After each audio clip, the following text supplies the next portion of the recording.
Hello and welcome back to the PPW pod. As always, bringing you news, views and interviews from the world of real estate, online marketplaces and prop tech industries. As always, we're with Simon Baker. Simon, how are you doing today? I'm very well, thanks, Harvey. What about yourself? I'm doing great and I'm excited because we have a nice big juicy story to get straight into, which is CoStar Group. They've been dominating the headlines for the past, 6 to 8 months. And they've done it again. This time it's Matterport, $1.6 billion acquisition. Yet to be completed, but they've announced it, so we'll assume it's going through. What do you think? Okay, so let's look at it at the macro level. They've offered 1.6 million. I think it's about $5.50 a share because Matterport's a listed company, so it's one listed company buying another listed company. And the process is this is normally that the two companies have private conversations under an NDA. They negotiate quite hard, clearly, come to an agreement. The board of the company being acquired will then make a recommendation to its shareholders to accept the offer. And that's where we're at the moment, is that CoStar has made an offer to the existing Matterport shareholders of $5.50 a share, made up of $2.25 in cash and $2.25 in CoStar shares, to acquire 100% of the business. And this is a 216% premium, and we'll come back to that in a minute. So that means that it was prior to the announcement was trading at $1.74, and they're offering $5.50. So they're offering the shareholders that option. And what will happen now is that sometime in the next month or so, it'll go to a shareholder vote. The company selling, or the board who is supporting the deal, of the board of Matterport, probably prepares some documents and an information memorandum saying why this is a good deal and why shareholders should accept this. They'll vote. They'll probably get a 99% take up, and then the deal will be done. So that's sort of the process that occurs in this. Now the question is, what do I think about it? That is the question. Tell me. Yeah, well, let's dig a bit deeper, right? So I guess the first question is, you probably want to hopefully you got there some overview of what Matterport does, but for all intents and purposes, it's a 3D tour, AI-driven, company that allows real estate agents to better present their listings to buyers. That's the core business Absolutely. that they have.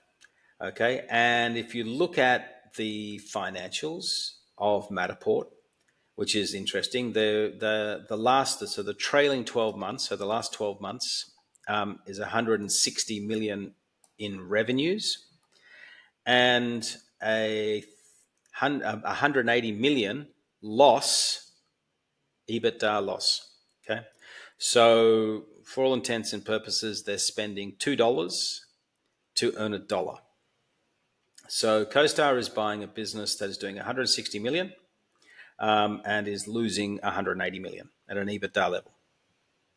Now, we have to think about sort of valuations. Okay. Now, normally these are sort of SaaS businesses, so software as a service type businesses, and they trade at 3 to 4 times, sometimes 5, maybe let's call it 3 to 6 times. So prior to the announcement, Matterport was trading at 3 and a bit times, 3.5 times revenue. CoStar has offered 10 times revenue. So they've paid a lot of money for this business.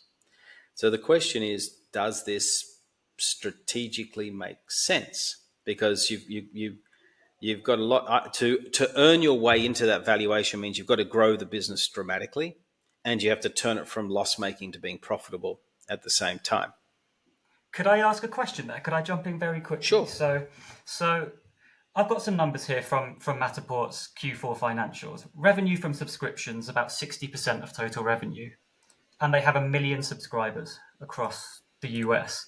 So it seems to me like this is a whole new set of challenges for Andy Florance, right? He can't just come in and let the business keep doing what it's doing because, as you say, it's losing a dollar for every dollar earned, right? Where does he go in terms of turning this from a significantly loss-making business into one that can at the very least stay afloat, or stop taking on water? Yeah, so I think that's a bit of a challenge. I mean, I assume that the current Matterport team has been working very hard on growing its business. And it's if you look at the revenue growth, each quarter is basically the same revenue, so the revenue is pretty flat. Um, then they've been doing sort of $40 million per quarter for the last sort of 5-6 quarters. I think You're completely right, and they're really struggling to build it basically over time. I'm going back from 2021 revenues of 26 million. In 3 years, they've just about doubled it. They're going to have to work pretty fast and pretty hard to make that up, right? yes. So I think clearly with their homes and apartments.com businesses, they've got relationships with a bunch of agents throughout the US. And the goal will be to how do I drive Matterport into that equation? So the cross sell, upsell type analogy to try to release value, which is always challenging, to be honest, having worked in many businesses who try to do that. I don't think that is a walk in a park solution. And clearly, Matterport being a global solution will work well with their OnTheMarket acquisition as well. And they'll once again try to do a cross sell, upsell there to increase the top line. They will have to strip out costs because it makes no sense. Um, and then, then I think the jury will be out on how well they can truly execute that. And what was interesting is the CoStar share price didn't really move. I think it moved like 1% on the announcement, which probably is an indication that the market doesn't really understand it yet. And that it's going to be a bit of explaining on how do you release value in this asset that you bought, and how do you justify a 10 times revenue multiple for the acquisition, and how do you strip out those costs without sort of going backwards. I think this is actually quite a challenge to execute, and from my perspective, will I think with all the other things they're trying to do, really push them to deliver against that. What was interesting was that yesterday they put out their Q1 results, which beat market estimates on market expectations on earnings. So earnings per share was much higher. So they had a 10% jump in the share price alone from that. So I don't know how this $2.25 per share is being paid, whether it's on the shares, for $2.25, and shares were calculated at the pre Q1 results, or there's it's calculated later. I just don't know how they're doing that. I mean, CoStar is one of the few companies that can afford to take on something that's making so much money and sort of be patient with it. But at the same time, you can't afford to be too patient. You need to work pretty hard and pretty fast to turn this around. Are they going to have to try and integrate this tech into Homes.com and on the market as a matter of priority to turn fortunes around? Or will they inspect their new toy for a few months, maybe a year, see where Well, they're at, and then start trying to turn things around? I think the reality is that you really need to understand what it is you've bought. For all the due diligence that you can do from an outside in perspective, you really have to take the time when you own the business to understand how to better integrate it. But remember, Matterport has already integrated into all the platforms because it's just a way of presenting listings. It's usually probably just a line of code. Okay, even if it's that. So I'm not sure. It's probably not an integration from a technical perspective, but more an integration from a sales and marketing perspective. Now that's where it becomes super challenging, because you've got sales and marketing teams that are very much aligned to selling advertising solutions, and now you're asking them to sell a product. Okay, and that's a bit more of a challenge in doing that, and not often are they teams successful in executing that. So I do think there will be some challenges. I don't think this is a walk in the park. Clearly, Matterport as a business has been sort of relatively flat for a long time. If you look at the share price, it's been sitting at that 170, 180, 190 range for a very long time. So there was sort of it was sort of treading water. Yes, it needs a breath of new air, a breath of life, I guess, put into it, and but it's a lot to pay. 10 times revenue, 1.6 billion for a business that was worth basically 500 million the day before. Yeah, you're very much placing a big bet on that. And the one thing I don't quite understand is when Andy Florance was on stage in Madrid talking about acquisitions. He was talking a lot about acquiring businesses relatively cheaply, maybe slightly underperforming, third place in the market, not overpaying for them. Yet in this example, this looks like a bit of an overpayment for a business. So I'm wondering if there is something that they haven't, they're not telling in terms of how they plan to release value that's in this business. Could I put forward a personal theory or hypothesis to you and get your response to it? I mentioned in the previous podcast when we spoke with Malcolm Myers that I think Andy wants to get a piece of the pie in Europe, but actually he would quite like to pivot to commercial property as part of the expansion strategy. Do you think there could be a big element of this where he wants to use Matterport data and Matterport tech to solidify the foundations of an expansion into more big scale property as opposed to individual residential units where, okay, let's use Matterport tech to work on office buildings and hospitals and whatever it may be.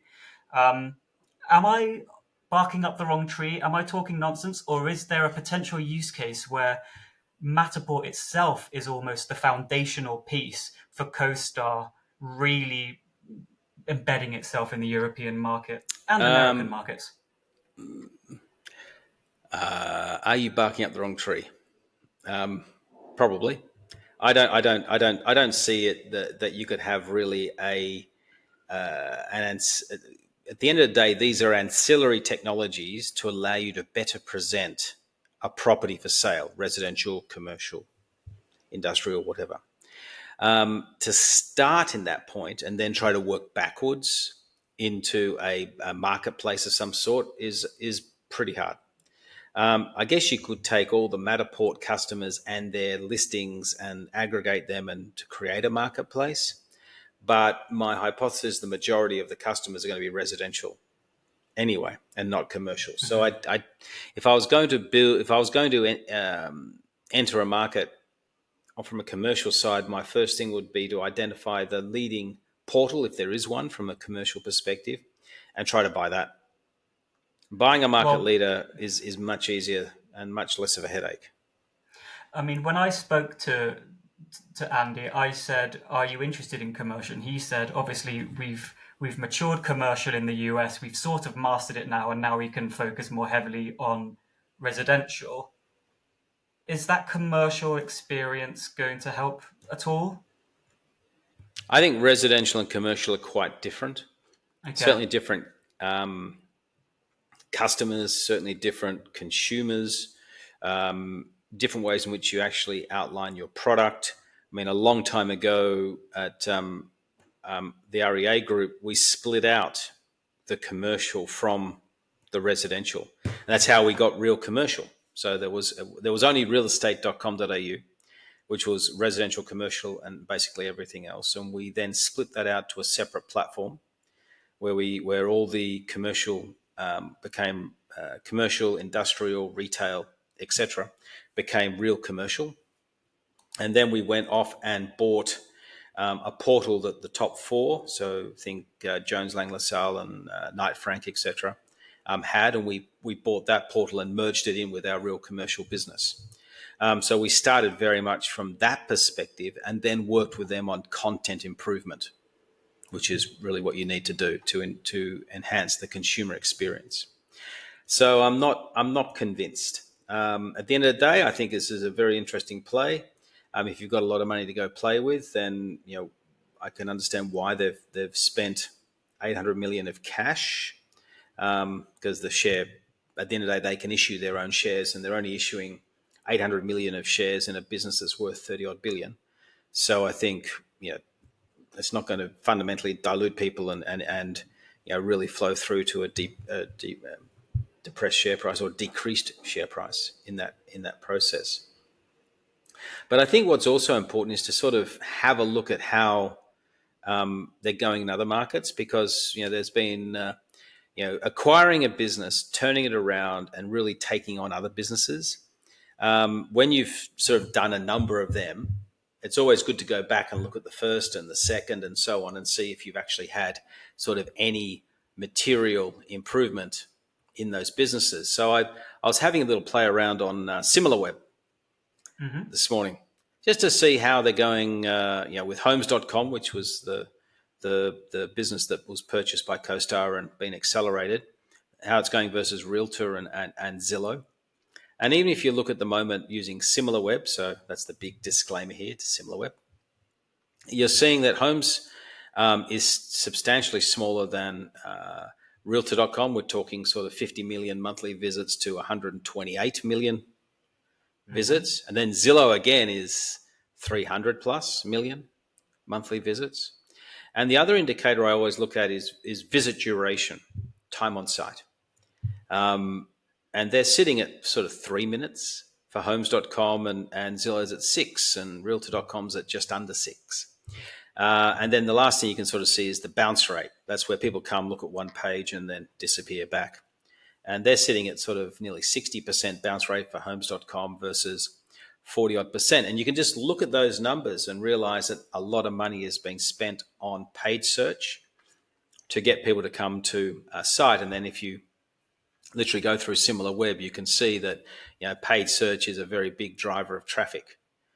Basically it's 50% of the traffic for Homes.com is going to paid search. In other words, what you're saying is that despite all the fanfare and the nice numbers coming out of Homes.com, it's not realistically challenging Zillow at this point in time, and Not yet. no acquisition is going to immediately have an uptick in that hockey stick, so to speak. No, it takes a long time to take on a market leader, and my view is that in this case Zillow's got 13, 14, maybe 15 years now in the market, and it's really embedded itself in the psyche. They've spent so much money on marketing that it's very hard to dislodge that. I talk to people in the US, and if I'm talking about the things I invest in, I say it's like Zillow. Like, oh, got it. If I said it's like Homes.com, they sort of look at me. So it doesn't have that innate feeling.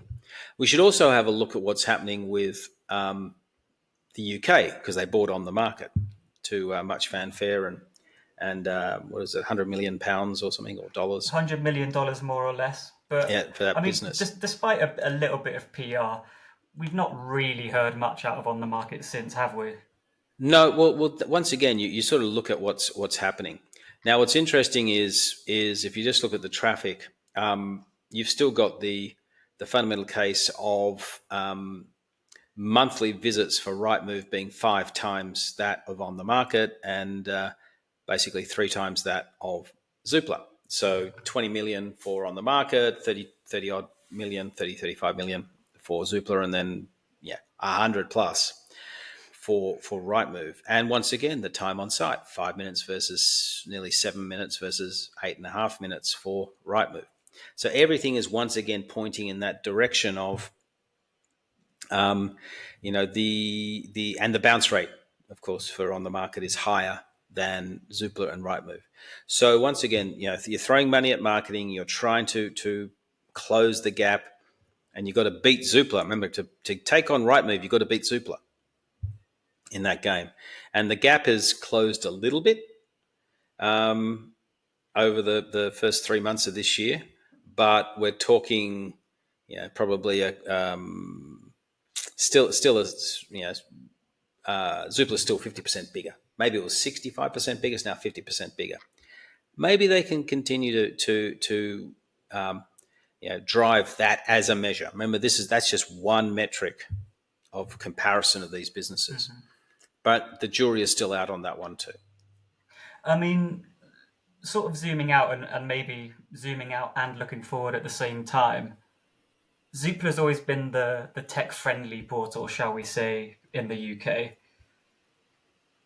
Does the acquisition of Matterport in any way change your opinion on whether CoStar might be interested in Zoopla in that A, we now know they're willing to acquire a loss-making business at a high price, and B, to maybe combine the technology and data that they have in the palm of their hands with Matterport and combining it with the solutions that Zoopla always, has always sort of prided Yeah, itself on. there is a chance. I mean, I actually look at this through a different lens. The lens I'm looking at through is, so I've just seen CoStar. So for anyone out there who's being approached by CoStar at the moment, they're going to go, wait, I've just seen CoStar offer, a 216% premium. They're going to spend a lot of money. So if I was thinking of selling at 500 million, I'm now thinking 750, 800, because they're going to spend the money if they want the business. So I think that one of the challenges of doing this deal is you've telegraphed a message to everyone in the market that you're going to overpay for assets I see. or pay a strong premium, a large premium for the assets. And there's those people who get noted for being savvy, and they really really work you hard on that deal. But I'm thinking that they've telegraphed a message that maybe anyone who they're talking to is just, the price has just gone up in their minds about what they'll really pay. I mean, we have 10% of the so-called war chest been spent now. We've got 800 million cash plus 100 million for OTM. Andy Florance said we've got 9 billion. So correct me if I'm wrong, but that means that he could do this another 9 times basically, and he's, spent the whole thing. Do you see CoStar going that big on future acquisitions, or do you see them going back smaller, shall we say, beyond the market kind of price point in the future? Is this I the think, one time they go big? I guess is the question. well, they're not going to spend all the money. I think that would be because you just don't know what you don't know. You have another COVID, you have another another downturn of some sort, and that can just destroy your current business. So you've got to have a bit of money in the war chest to prepare for that rainy day, if it ever comes. I then think, secondly, buying a small business and buying a large business takes pretty much the same effort, right? You've got to do detailed due diligence. You've got to do a whole range of stuff. Now, the two they've bought have been public companies, which is the other thing that's interesting to note. Not private, but public companies. So they don't have a problem with going after businesses that already have a valuation. It'd be good to actually see what the premium was they paid for on the market. I can't remember off the top of my head, but I think it was quite a healthy premium there too. So if I was in their shoes and I was going to do more acquisitions to get a real footprint, then I'd be targeting my war chest at a couple of large acquisitions rather than 9 small acquisitions, because that's 9 lots of potential headaches you're going to have. And it just takes a couple of the senior guys at the existing businesses to leave or whatever, and then suddenly you've got to find someone to run it, and before you know it, you've got a whole bunch of problems that you didn't want to have. So I think you've got to be cautious in how you think about these acquisitions, and companies that go on these acquiring roadmaps of, I don't know, 5, 10, 15, often regretted at the end because they never extract the value, right? And if you're paying a 216% premium, you have to extract the value. And so on. So there's, I think, there's a lot riding this. So I think you've got to expect a bigger deal than a smaller deal to be the next one. Fair enough. I mean, this is still very early days on this story, so we won't go on about it too much longer. We'll start wrapping it up. I guess, Simon, a couple of final thoughts on this, a couple of takeaways from what we know about this deal so far and what you might expect to see next. I think my takeaways are interesting deal, expensive, so a strong premium has been paid.